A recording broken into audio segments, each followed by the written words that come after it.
Evan, Head of Engineering for RMSTATOR, and this is Q&A. Question for today is, what does one phase and three phase mean? So one phase and three phase is talking about the type of coil on a stator, okay? And on a stator, you could have a one phase or a three phase winding. One phase means there's literally one coil wrapped all the way around the stator. Now, the stator might have multiple poles all the way around. It might just be one bar coil, flat coil. Doesn't matter. One phase means there's just one continuous coil wrapped all the way around that. Okay, so on a schematic diagram, if you look on your diagram for your service manual that shows the wiring harness, you'll typically see the stator drawn something like this. It'll just be one coil, these curly lines with lines coming out. So that's one coil. Okay, now the benefit of a single phase stator or single phase coils is very simple. It's one wire wrapped all the way around. You take both sides of it out, and you can use whatever current it produces. Great. Here's what it looks like when it's producing power. So this chart's showing the voltage. Now we're producing alternating currents. So that means that we're using magnets on a flywheel spinning around a stator. Those magnets have alternating north and south polarities. And so you can think of it like they're pushing and pulling current that is created in the coil, in the windings. If we look at it on a chart, we're going to see voltage being produced out of that coil go positive, and then negative, and then positive, and then negative. Okay. The downside of that is a very simple, well, let me back up. We have to run that through a regulator rectifier to use that kind of current to prepare it for a battery to charge, okay? That means that a battery is direct current or DC, meaning we need to feed the current into the battery in the polarity or the direction that it expects. So battery is only going to take the positive current, which would be these halves right here. You can see I have plus and minus. So the top half is plus, bottom half is minus. As it's producing positive current, we can push that current into the battery. Great. Now, as it's producing negative current right here, we can't use that. Now, I'm simplifying this a ton. Modern rectifiers, things have changed. We certainly can use some of this. However, it's still inefficient because we're producing current and that's fading to zero. Then it's very low current, then getting bigger and then declining again. Then getting bigger and then declining again. Every time that happens, we have nothing happening at these points, at these 0 points. There's no voltage, there is no current moving every time this happens right here. So you can see the downside of this is it's really inefficient. Even though this is happening many times a second, this is spinning really fast, this wave is being produced very quickly, doesn't matter. We still have this exact thing happening. The voltage and current is going to zero every time that polarity of the magnet is changing. Okay, so you can see while this is simple, it's also pretty inefficient. We have a lot of dead zones here where nothing is happening. Okay, so three phase, that's when we go to a three phase winding. What that means is there is actually three separate coils wound around the stator, okay? They are all connected to each other at one point. There's different ways to do this connection, but I'm not gonna go into the specifics. Let's just consider that there's three coils that are wrapped around the stator. They're all connected to each other. That means that we are going to be producing current between each pair of those. So from A to B is gonna be producing current while the flywheel is spinning. B to C coil is going to be producing current, and then C to A coil is going to be producing current. So what's really cool about that is, now let's look at the chart. All of these coils, since they're wrapped around a circle of a stator, are slightly out of phase with each other. Means they're all clocked slightly different around the stator because they have to be. They can't all go on the same pole or same arm of the stator. So let's consider this coil A to B. So that's producing current right now. Okay, great. It's starting to decline towards zero as that magnet is spinning around and changing polarity. The great thing about this is, as that's happening, the next phase, B to C, that next coil in the line, in the chain, that's slightly out of sync with the first one, is producing current, and it is hitting its peak right when the first one is starting to decline.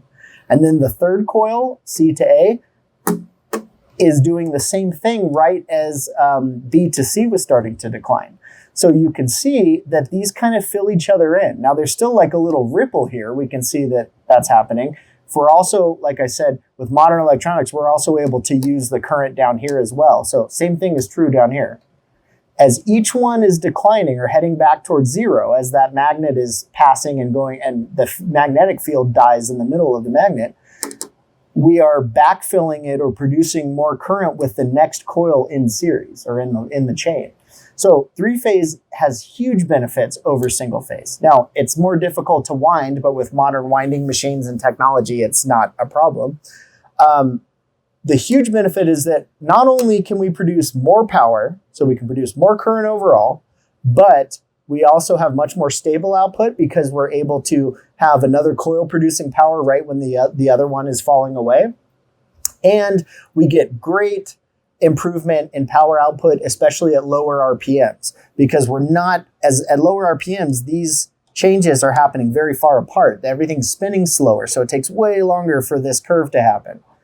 But with a three-phase, we're still spinning slower at slower RPMs, but since we have these three coils offset from each other, filling in the gaps where the other one is dying off, we're able to produce much more power at all RPMs, but huge improvement at low RPM over this.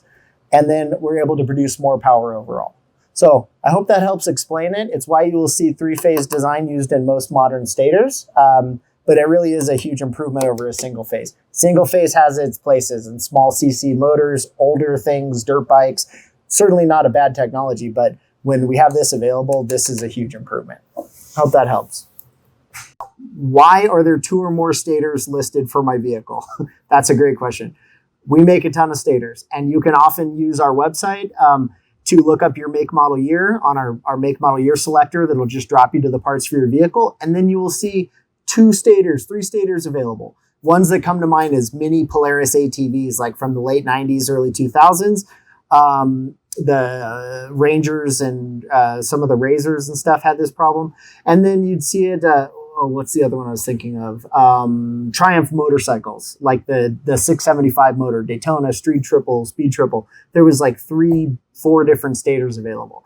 Okay, why is that? Well, good question. I wish that wasn't the case. It just makes it more difficult for us and for you, but we make parts to replace originals, and this is the way the OEMs did it sometimes.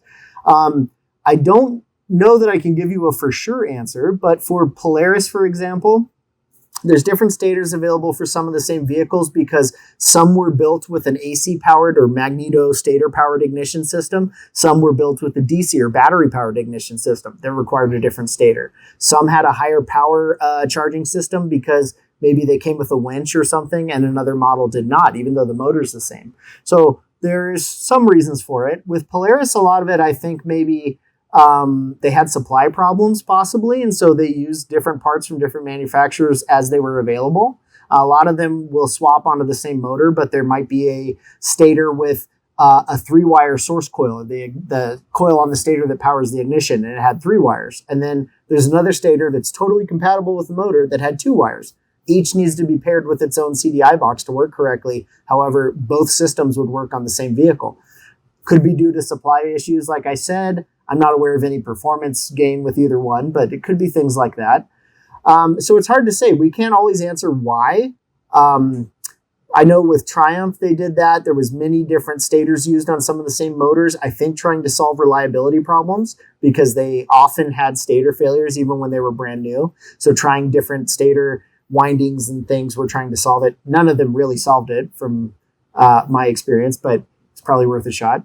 But it could have been due to supply problems. So in the end, I don't have the answer for sure for why that is. What I can say is our data team is very good, and we follow the OEM part fitments, the OEM part numbers, and their fitment list very closely. So many times people will say, well, you sold me the wrong stator for my vehicle. And when I double check our listings, which is a big part of my job to be sure that they're correct, it is because there really is multiple stators available for the same vehicle. And you will see on lots of our listings, our website, we say, make sure our pictures are accurate. We take and pride ourselves in really excellent pictures of all of our products. If you see our product listing on our website or eBay or catalog or wherever, that's the right product. So make sure you check your original against our picture and see that it matches. Look that the connectors are the same, the grommet is the same. We list the dimensions of all of our stators and regulators and everything so you can measure. So take advantage of that and just rule out that you are not getting the wrong stator for your vehicle because it is very rare that we actually list it incorrectly. It is almost always because there were multiples from the OEM, and if you didn't double check, you might get the wrong one. Hope that helps. why are your parts better than OEM? So there's a lot of answers to that question, and it depends on the part. To be perfectly honest, I would say some of our parts are not any better than the OEM. They're good equivalent replacements for the OEM. You might think of like a key switch, a starter relay, many of our current replacement ignition coils, wiring harnesses. So things like that. If the OEM was a good part and did not need improvement, we make a good quality replacement part for it that will be a direct plug and play replacement. Okay, for now, many of our parts are much better than the OEM. One thing I want to point out about OEM parts and manufacturers, especially, let's talk about stators and voltage regulators.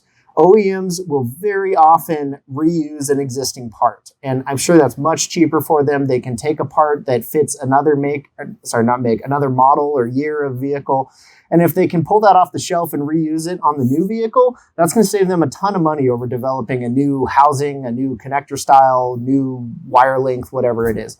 So I understand why they do it, but the problem with that is many times when they make changes to the motor, or it's a bike that's meant to be used in a different environment or something like that, you're reusing a part that's really not up to the standards of the environment it's going to be used in. So you can have, you might end up with, keep the same stator, but they have a flywheel with stronger magnets. So you're getting more output from a stator, but you're seeing stator failures. You also may reuse that voltage regulator, but now it's not up to the new power level of the stator. So there's lots of things that I see from OEM manufacturers that just are really not up to the standards of the vehicle when it's in use. So many times we will improve that. We go back and we look at the vehicle, where it's used, what it's intended for, and then sometimes not even what the manufacturer intended for, but what are customers using it for. People sometimes take bikes or ATVs or something that are meant for one thing, and they're doing totally other things with it. So we try to engineer out and solve the problems of what the OEM manufacturers may have overlooked. So you'll see lots of improvements in our parts that need it. Things like stators that we use our thinner laminations on. We'll talk about that in a different video. That helps pull heat out of the windings. We use better quality wire, higher temperature rated wire on our windings. We use better quality connectors in some places, thicker wire, so larger gauge wire that can easily handle more current flowing through it without overheating or insulation damage. In our voltage regulators, we have our new REVOLT voltage regulator technology, improved billet CNC regulator housings to help pull heat away from the electronics. So in lots of cases, our parts are better than the OEM. And at this point, we've really developed an arsenal of improvements that we're able to apply and roll out to various applications that need them. So we keep those in our toolbox, and when we see something that needs it, we try not to engineer a brand new solution from scratch. If we can apply one of our many fixes to a product to make it better, we do that. But there are plenty of times that we go back to the drawing board and invent a whole new product or solution for that particular problem. So hope that answers your question. I see a CDI you have listed for my vehicle, that is not listed for my vehicle, but it looks the same. Will it work? Good question. The answer is maybe, and that's probably not very helpful. I always recommend with CDI boxes, you follow our listings because they follow OEM applications and part numbers. We can verify that those work, and we have verified that those work. We don't sell CDI boxes that are not tested, run on a vehicle, and made sure that they work correctly. So if you're buying it and we list it for something, it will work. Now, just because it looks the same, there are plenty of times that could overlap and work. Lots of Polaris applications I could think of sometimes had different part numbers and things, but might work the same way. But just because they look the same, it's not a guarantee of anything. There's lots of CDI box designs of the case design, same connector, same size housing, that all look the same. But they could have very different timing curves inside. They could expect a different trigger angle on the flywheel. So lots of things could happen. They could make your motor run, but run poorly. They could not run at all, or they could run and even damage your motor. So by firing a spark at a very wrong time, causing a kickback or something that could damage something on your engine. So I don't recommend it. Follow our application list. Do not assume just because it looks correctly it will work, unless you're really willing to do some R&D of your own and find out. But don't expect it to be covered under warranty if you blow it up trying that and we don't tell you it works correctly. All right, hope that helps. Does your CDI box have a rev limiter? And the answer is yeah, usually. But depends on the application. So most CDI boxes, OEMs especially, have a rev limiter, and for good reason. They're there to protect the motor. So you do not want the motor revving freely and too high to a point where you could mechanically damage the engine. So typically you could have valves start to float, like on a 4-cylinder motor. The valve springs aren't strong enough to get the valve slammed closed enough or quickly enough at very high RPMs. So you can cause valve damage and piston damage and all sorts of stuff. So a quick way to destroy your motor is to over rev it. So most CDI boxes from the factory and ours do have a rev limiter because they prevent the motor from damaging itself at very high RPM. And you want that feature. Now, that being said, the OEMs typically set the rev limiter very conservatively. So they're set very low to protect, just had tons of extra protection to the motor so the customer or rider cannot get anywhere close to over revving it for damage. Good, makes sense, good choice. However, once you've had your bike for a while, you know how to ride it, you've added some aftermarket parts like an exhaust pipe or air filter, or cam, whatever you did, you want more power out of it, and maybe you've built up your cylinder head, new valves, springs, whatever, but you've done stuff that you either know the motor can take it, or you've done modifications that have allowed you to raise that. You very likely might want a CDI box with a higher rev limiter or even no rev limiter. Now, typically no rev limiter might be for like racing use cases. We don't typically build CDIs with no rev limiter because we don't want you to blow up your engine either. However, we found you can pretty often add another 1,000 RPM on top of a stock rev limiter without any damage to the engine because, like I said, the OEMs were so conservative with where they set theirs. So the answer is yes. Yes, we have a rev limiter. I can't think of an exception on all of our CDI boxes. However, we typically raise it at least 1,000 RPM to a level we found is safe that can get you more performance out of the motor, take advantage of modifications you've done, and still protect your motor. So hope that helps. Are these products made in China? And so the short answer is yes, but we also make products in other countries. So most of our products are built with the same manufacturing partners in China that we've used for about 15 years. We have excellent quality control and relationships with them. We also build some of our products in Colorado. So like I said, I'm our engineer. I am located in Northern Colorado. And we have a local manufacturer here that we've used for quite a long time for some of our voltage regulators. We also manufacture products in India, Taiwan, so lots of other countries. So yes, they are made in China, but they're also made other places. And, you know, something I want to point out, here's two of our voltage regulators, two of our premium voltage regulators. Here's our REVOLT that is made here in the USA. And here is our CNC aluminum billet housing series type voltage regulator, and it is made in China. Now, if you look quickly at them, would you be able to tell the difference? No. The only thing you could ever really point out if you had bare circuit boards in front of you, maybe you could see that some of the soldering is a better quality on the more expensive North American produced parts. But China has elevated their production to a level that's an almost insignificant difference at this point. So, like I said, short answer is yes. Many of our products, especially stators and lots of our voltage regulators, are manufactured in China, but we also work with partners in many other countries. Where are the magnets located on the flywheel? So I have an example here to show you. This is a Suzuki V-Strom DL1000 flywheel. I believe the OEM was capped or covered so you couldn't see it, but I have this one uncapped so you can see it clearly. So on any type of permanent magnet flywheel, your magnets are going to be epoxied around the inside diameter of the flywheel, just like this. So on pretty much all of our flywheels, there might be one or two exceptions on some smaller ones, our magnets are arrayed around the inside, just like you saw on the OEM, but we use a capping or a shielding around the magnets. So I don't think I have ever once heard of one of our magnets coming loose from the flywheel, but just in case that ever happened, we always cap them to prevent any damage to the stator if a magnet did come loose. So hopefully that answers your question. This OEM that's uncapped really illustrates it best. Your magnets are arrayed around the inside. Is a high power charging system always better? And my answer is no, definitely not. High power charging system is awesome when you need it. So an OEM charging system on a motorcycle, ATV, whatever, usually has a little bit of overhead. It's designed to run all the electronics on the vehicle that it came with and keep the battery perfectly charged, and then probably give you 10, 15% of overhead. So you have a little bit extra power, right? So you could usually add a small extra LED light or something to a motorcycle without a problem. But you'll know quickly if you can't keep your battery charged with your additional accessories. So then we have high power charging systems. And these are common, on some motorcycles, but largely on like ATVs, side-by-sides, where we're really adding some extra accessories that need the power.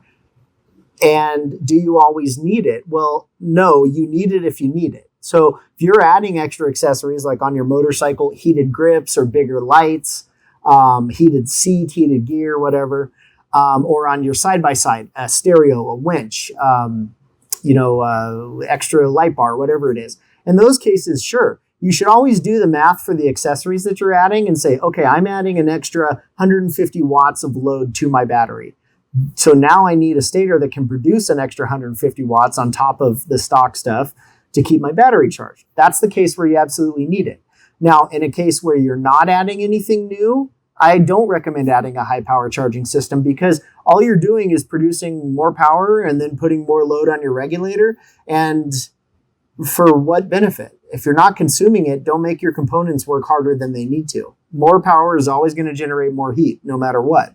So best thing you can do is appropriately size your charging system to your vehicle, produce the amount you need with a little bit of overhead for safety, and you will likely never have problems with your charging system. When are we going to have more parts for my year, make, and model of vehicle?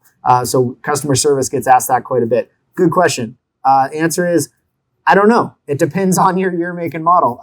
We constantly are developing new product. We do about 200 new products a year right now. We're always looking for new ideas and sourcing new products, and that's across all of our product families, from stators, regulators, flywheels, ignition coils, key switches, wiring harnesses, starter relays, you name it. So we're always looking at new stuff. And if your model is popular or there's an older vehicle, but there's a good following for it, we very likely might be building a part for it.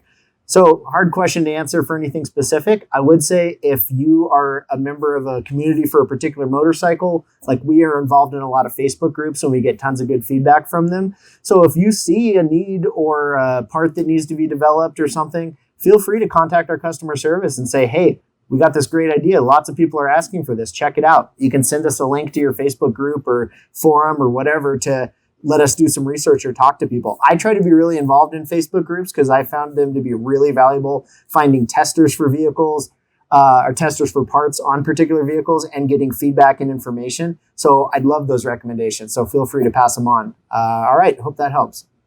We have a question. What is a regulator rectifier and why can't I just hook my stator up to my battery?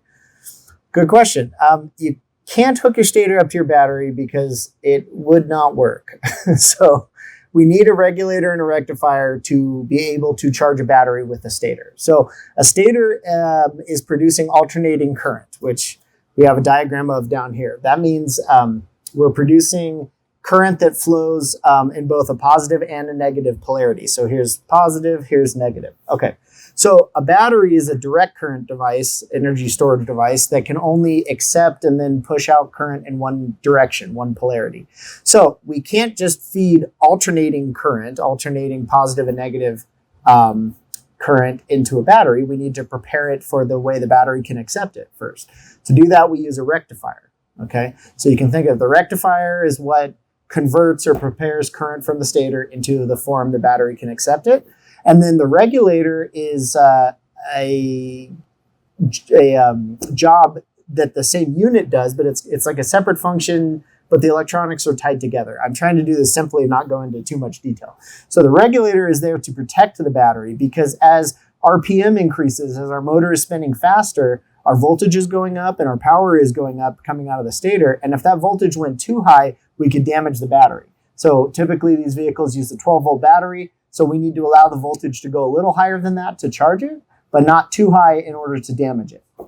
So our combined unit called a regulator rectifier does both of those. Okay, so this diagram hopefully will kind of explain it. We have a stator here with 3 coils on it producing current, and we're looking at those here.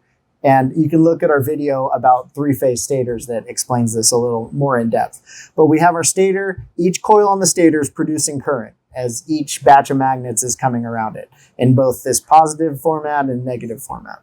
Okay, we want to be able to prepare that to direct current for the battery, right? So we use a rectifier. A rectifier is the circuitry inside of the regulator rectifier that is made up of electrical components called diodes. Now, there's other formats of these, a series type regulator rectifier and MOSFET. I'm not going to go into all the specifics. We're just going to talk real basic level here. We have diodes inside, and diodes are an electrical component that, think of it as a one-way gate. It will allow current to flow in one direction and not the other. So that makes it a very useful device to rectify this, to convert current in both polarities into one polarity that the battery can accept. So as we pass our current from each of the coils of the stator into the rectifier, they flow through these diodes, and they're able to only pass the positive polarity current that we want onto the battery. And again, I'm trying to simplify this as much as possible to make sense. So we're going to run the top half here of our rectifier will be able to convert only past these top waves and block the negative half. And then we have diodes on the bottom half as well that will allow us to be able to use the negative polarity current and convert it and pass it on to the battery as well. It's called a full bridge rectifier, and it gives us full output of the stator, can be converted and sent on to the battery. Okay, so critical job. We have to have that working to prepare our current from the stator into a format the battery can accept it. Next job is the regulator. Now, we have to have the regulator because, like I said, as the RPM climbs, that flywheel spinning faster, voltage will increase coming out of the stator. And if that got too high, we would damage our battery. So in its simplest format, our regulator does two jobs to regulate. One is that when the battery voltage reaches its peak, its point that the regulator knows is too high or it should stop charging, which is typically 14.6 volts for a 12-volt battery. That's what our regulation point is set at for most regulators. It is going to do two things. It is going to short the stator coils together to kill output from them. And that's hard to draw here and show, but it happens. To kill output from a coil for a second, split second. And then it's called a shunt type because it will also shunt the excess current that was already being produced to ground. So shunt meaning close a switch and to redirect the current somewhere else. Because even if we short the stator coils for a second to try and get them to stop producing current, we still have current flowing in this circuit, so we need to do something with it. So we close a switch here in the regulator and we redirect the current that's there to ground to be burned up as heat in the heatsink. So when we do those things, the most important part is that shunting action that is taken to redirect the current that's already flowing. Now, that's the most important part, and that is how we prevent the battery from overcharging. So when we do that, we redirect the current away from it, the voltage will drop at the regulator or at the battery and protect the battery. And this is happening multiple times a second. From the modern regulators use a control chip inside that's smart and can monitor and manage this and perform these actions quickly. But this was also done with very old solid state technology starting in the late 70s. And the same general idea is used today, and it works very well for these type of systems. So hope that makes sense. You do need a regulator rectifier to charge your battery. It performs those functions, and it's totally critical to your charging system. Do I have to reprogram ignition keys? So the answer is yes and no. Most ignition keys or key switches that are used for ATVs, side-by-sides, motorcycles, the vast majority that we sell do not require any programming. They're plug-and-play key switches. They plug right in and they don't have any electronics built inside of them. Now, where some of the exceptions come in is with, I want to say Can-Am and some of the Ski-Doo, Sea-Doo models. They do use a key security system that I believe is called the DESS, Digital Electronic Security System, something like that. And those keys do require programming.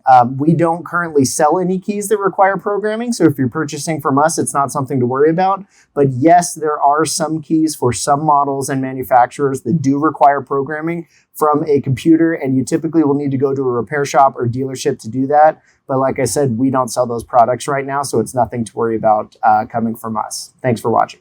We have a good question about our REVOLT regulator today. The question was, does REVOLT really not get hot?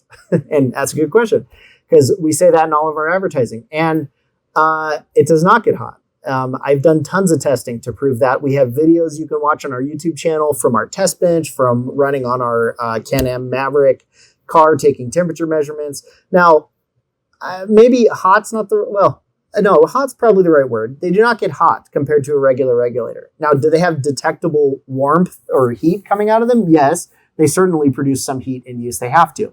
But they do not get hot compared to a normal regulator. Now, in the early stages, prototype stages 3+ years ago, I remember testing the original I was on my Harley, Dyna, and a buddy was on his Harley, and we had outfitted both bikes with a 3-wire stator so we could do some on-vehicle testing on some long rides in the summer. And I clearly remember it. Now, my buddy had regulator failure on his bike before, where it got so hot it burned his hand trying to take it off when the wires melted on an original Harley regulator. So he was running one of our prototypes. I was used to our prototype. I knew it didn't get hot. And I could run it all day in the summer and then touch it with my hand. And you could feel a little bit of warmth, but in no way would it be even considered hot. And he was running one as well. And he'd learned his lesson from grabbing the burning hot failing regulator on his bike. And so I told him when we stopped, like, hey, grab the regulator. And he didn't want to do it. I bet him $5 to do it. He thought he would burn his hand. And he pulled it up, touched it, couldn't believe it was barely warm to the touch, and pulled it off. Anyways, I thought that was funny. But so no, they don't get hot. They do get detectably warm, and our display at our trade shows and all shows that. But they don't get hot. And that's due to the active rectification technology that we use in REVOLT. It really is that impressive.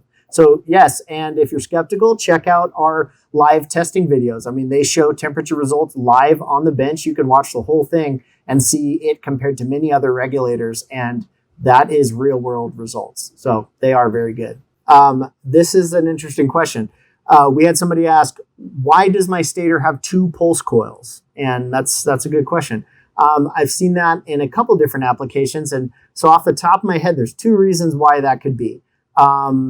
Well, maybe 3. Okay, let's start with, make sure I cover all of them.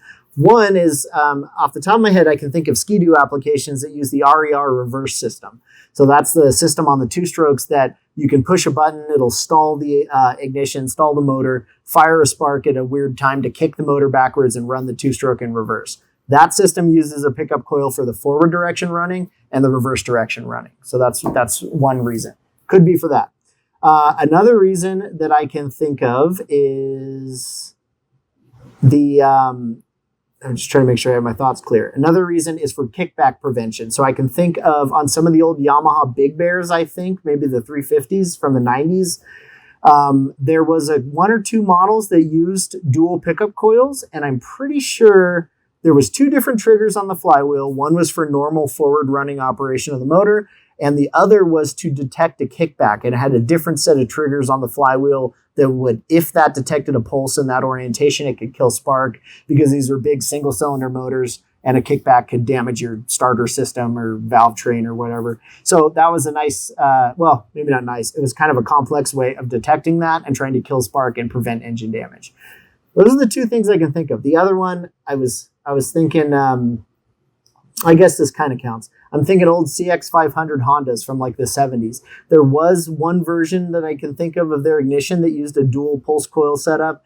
And from what I recall, it was a pretty complicated system only used on that bike. Maybe there's some variations of this, I'm not sure. But I believe it was a high and a low speed coil. So like one was responsible for detecting and producing a pulse for the ignition system at lower speeds and the other at higher speeds. And I don't know, maybe it's because they use different trigger angles on the flywheels that gave them more resolution at higher speeds or something for better ignition control. Just a guess. I'm not an expert on those, but that sticks in my head as being a dual pulsar coil setup. So anyways, hope that helps. If your system had 2, probably needs 2, so make sure you use the right stator. What components can be part of a stator assembly? So let's look at some examples. So a stator assembly is typically going to be made up of the stator, like we have one right here. Here's an OEM for something, not sure, that I had sitting on my desk. And a stator is typically going to be made up of the stator core, which is the metal frame, metal core of the stator. The core is made up from lots of small plates that are stamped out of steel, and they're called laminations. So they are think like a cookie cutter. They are the outline of the stator. And so they are punched out of steel plates. They're all stacked together, and then they are riveted together into a core like this. So if you looked really close, You probably can't see it from there, but you would be able to see the little lines that make up all the plates that are sandwiched together. Okay. Then we have the windings. So the windings are the copper wire that is wound all the way around the stator that we can see here. Now there's lots of different variations and formats. I have a couple here to show you, but there is types with bar coils and different shaped coils. I don't have a great example sitting here right now to show you, but there's variations of this, but they are all, a stator is basically the same thing. It has to be a steel core with copper wire wrapped around it. Okay. Sometimes those are covered in epoxy like this, like a lot of OEMs will completely encapsulate and seal the coil in epoxy. Some of them use wire like you'll see on many of ours where we don't typically coat them in epoxy. I've always felt that that holds more heat in the windings than it is helpful to protect them from vibration. But we use wire that once it is wound, the wire is heated by passing current through it and it softens the insulation just a little bit to stick the wire together. So you can't move it and it doesn't have that real thick coating of epoxy over it, but the windings are super tight because they're basically glued together. Okay. Other components you'll see. We have usually some sort of wire clamping mechanism to hold the harness, the wire harness that attaches to the vehicle to the stator. Many of them use a metal clamp just like this one. Lots of ours do. Lots of times we and OEMs will use a plastic wire tie like this that hold up just fine. Sometimes people ask about that. They work perfectly fine. They're impervious to oil and to the heat, and we don't have a problem with them. So you'll see that on some applications. Okay, other things, you'll see your grommet attached. That's usually this little rubber plug type thing that the wires go through. This is what seals up the side case of the motor, seals the wires and all to the motor to make sure that oil can't leak out, because many applications, the stator is in an oil bath of engine oil. Then we also have our pickup coil. Lots of stators will have these. There's different shapes and sizes of these. You can see here's two examples. The pickup coil is a small little bracket with a magnet inside and then a coil of very fine wire wrapped around it. So the pickup coil produces a timing signal from the flywheel. The flywheel spinning past it will have a trigger bump on the outside that will spin just past the magnet that sticks out of these, and that will induce a pulse. They're also called a pulsar coil sometimes. Will produce a pulse through a pulse of current that can be used to trigger the ignition system. Okay, so we'll see those. What else do we have? Then we'll see connectors out at the end. So here's a couple examples. We have a pretty typical stator connector for the battery charging. This would go to the regulator, has our 3 wires for the stator in it. And then we have a coil for our pickup coil that would go to the ignition system. Something else on this stator. So you saw in this one, 3 wires from the stator, and all of them kind of look uniform. There's nothing different all the way around the stator. That's 3 coils, all for battery charging. No difference between them. Okay, this stator, I think was like for a Yamaha Banshee, will have big copper coils here that are used to produce a lot of current. It's thick wire, so the voltage won't be as high, but the current will be higher, and that can be used to do a lot of work like running headlights. So this is your lighting coil and could be used to charge a battery, but higher power coil. Okay, then you'll see these coils on the stator here that are cloth wrapped. Okay, and you'd say, well, why do those look different? Well, these are called a source coil. They're a source to power the ignition system. So it's a magneto ignition powered directly off of the stator. So this is very fine wire, like hair thin wire wrapped around these poles with, 1,000 turns. And that produces a very high voltage, which we need to run an ignition system, but very low current. Perfect coil for ignition to produce a hot spark, but wouldn't work well at all to run a light, okay? Just like this coil over here would produce plenty of current to run a light, but not very high voltage to run a high voltage ignition system. Different coils for different purposes. These that you see that are cloth wrapped, it's just done to protect the wire. Like I said, it's hair thin, very fine wire wrapped around here. So then we wrap them in a cloth that is then soaked in an epoxy to harden up and make a really tight shell over the wire and make sure it can never vibrate or fail because it got cut or nicked on installation or from vibration or something like that. So hope that helps. That shows you some of the different components you might see on a stator and answers your question. Why was my original stator covered in epoxy or totally coated in something and yours isn't? So I happen to have these out here from answering another question, and these are a perfect example. So here is an OEM stator. I don't recall. This is like for a Suzuki, maybe something, I don't remember, motorcycle, I think. But great example. You can see it's totally covered in epoxy all the way around the windings. You can see this kind of dark brown tannish color epoxy, and it's completely covering the windings. Then I happen to have this stator right here that has no epoxy on it. You can see what looks like bare wire, right? And let's ignore the source coils down here. We're just looking at battery charging coils. Okay, so why is that? Well, okay, most OEM, I shouldn't say most, lots of OEM manufacturers, especially on older stators, completely coated and covered them in epoxy. And in theory, it's not a bad idea. What you're trying to prevent is vibration failure of the windings. So when these wires are all wound super tight around each of these poles, they also have lots of points where they have to cross over to the next pole. And you can see here where these wires jump across to different locations.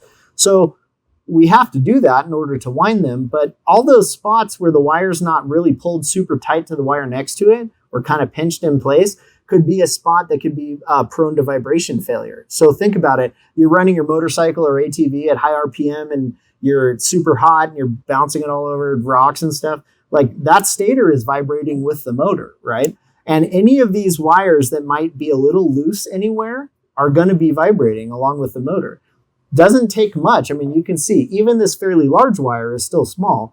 And if it is vibrating or rubbing on the wire next to it, it doesn't take that long to rub away the insulation that protects the wire from the coil next to it. So you could really easily short a stator out, short out a loop of coil due to a vibration failure. And as soon as that happens, you have a short now that'll get hot because you've now shorted out a big loop of coil and you have two wires next to each other, flowing current between them, but through a kind of crappy connection because they just barely rubbed through to each other. So that section gets really hot and will very quickly cascade into a burning failure of the coil.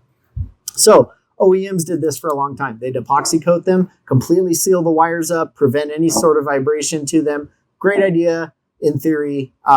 Problem is it retains a lot of heat in the windings. So one reason these stators often run in an oil bath or share crankcase oil with the motor is to help pull heat. It stabilizes the temperature in the windings and it can help pull heat away from the windings. And as you encapsulate them in thick epoxy, I mean, think about putting like a really thick blanket on your bed or something. Like you're going to help trap heat into the windings, not help it radiate out into oil as well and pull heat away from the wire. So we don't do that. I'm not really a fan of that. We use a type of wire that has a insulation on it that is, when it's brand new and it's just been wrapped around the stator, where we push current back through it and let the winding heat up, and that'll soften the insulation the first time and let it basically glue itself to the wire next to it. So the end result is all of our turns of wire, they might look like bare copper, but they're not. They're insulated. And then that insulation gets hot and kind of sticks to the coil next to it. So your end result is we can let a lot more heat out of the windings, much better than an epoxy covering, but we also get the same vibration resistance. And so you'll see that, you know, they're really tight. They're all wrapped really tight next to each other. All these wires are firmly secured to the loop next to it because they're all basically glued together. But we can let heat out much better. And you will see on some of our stators, we'll still use dabs or spots of epoxy to help secure windings in various places, but we're not a fan of completely coating the windings in epoxy. All right, hope that helps. Why is your stator laminations or the edge of the stator thinner than my original? And that's a great question. So many OEM manufacturers, now it's probably going to be hard to see this super well, but if I set these two stators side by side, now they're very different stators, but we're just looking at the plates that make up the stator core. This OEM has very thick plates, and we can very up close can see the differentiation of each plate. They're very thick, and we can see them all stacked together. This stator here uses our what we call our edge laminations, and those are very thin steel plates that are cut out. So why do we do that? You'll notice that on lots of our stators, especially in high power applications or special applications. It's because the thinner laminations can almost act like, think of like the fins on the radiator in your car.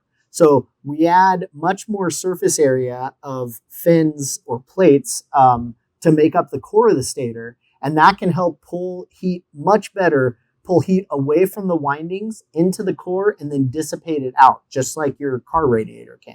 When we use thicker laminations, they will not dissipate as much heat away or out from the stator. So you'll see that on many of our applications. We call it our edge technology, and we use it on many of our stators. And it really is a major improvement and innovation in these. It works very well.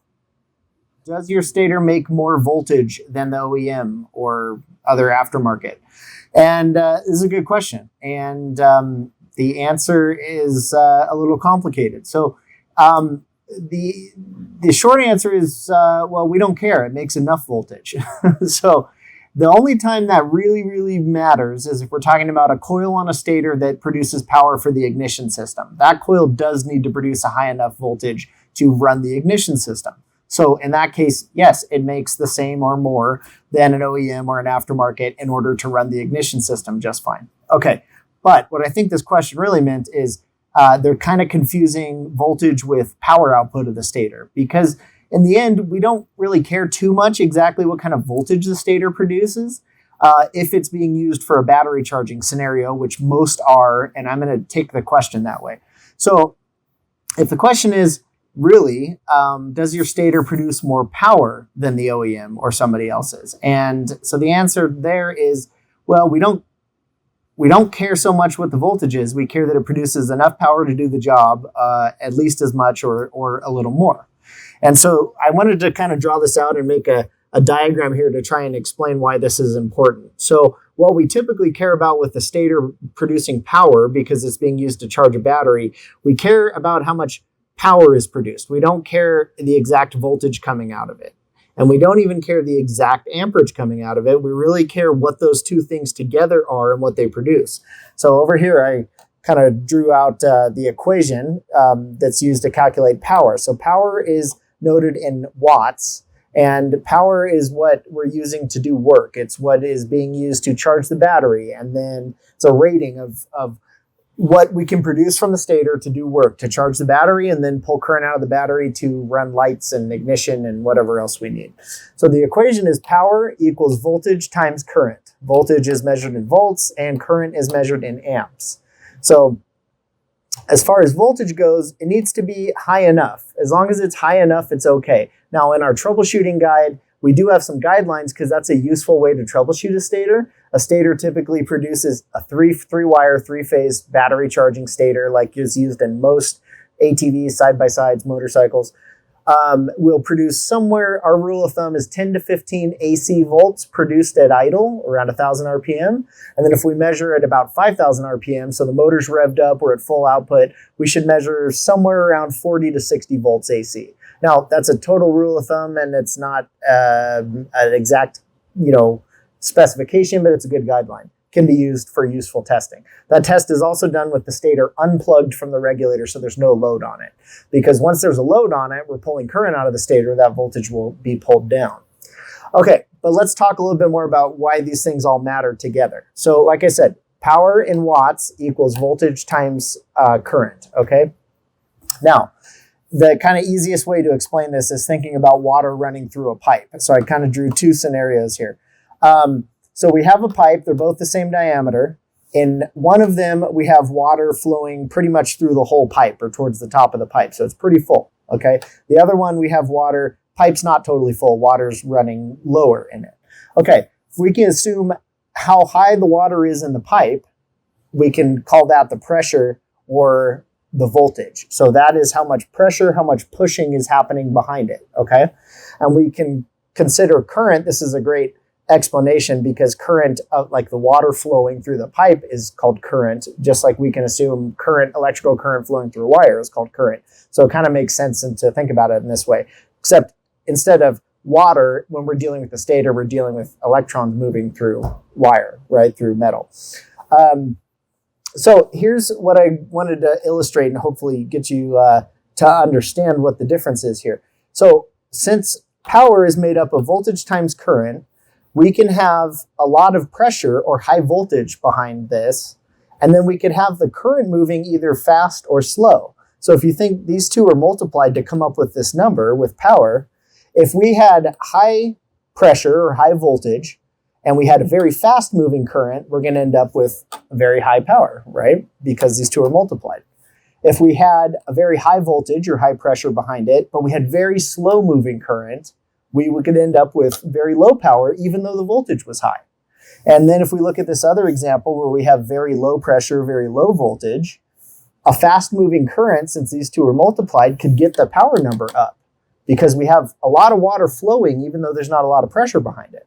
And then vice versa, if we had very low voltage and then very slow current, we'd have very little power behind it. And you could think of like this water coming out of that pipe is being used to turn a turbine or something to do, we're doing something with the water behind it or with the power of this water. So if you think about it in those terms, it kind of helps you understand like, okay, to do the work, to move that turbine or whatever we're using that water for, a wheel on a mill or something, whatever it is, we would not only need pressure behind it, but we would need the current moving fast enough to do work out at the end of it. But when you see the relationship between all these things, you can see that neither one is absolutely critical. They're both critical. Neither one is the most important. They're both important because the two together make up this relationship. And so lots of things can affect both the voltage and the current. And that can be the diameter of wire used, the way the wire is wrapped around the core, the specifics of the stator core, how thick it is, how many plates it's made up of. All these things can be factors into how much current and voltage are produced by a particular stator design. So anyways, I hope that helps. Our stators will always be enough voltage or more than the original, and they always produce enough current or more than the original to do the job. And when we design, we clearly advertise when we have a high power stator. And if we have a high power stator, that means we're producing plenty of voltage to also produce plenty of current and get the power out of it we need to do the work on the motorcycle or ATV or whatever, and also support all those extra things you're running, extra battery, extra lights, a winch, a stereo, whatever it is. So some we advertise as high power, but in the end, the most important thing is that we get these two factors right. We produce a high enough voltage, and then we produce enough current to match to produce the power that is needed to do the job. Hope that helps.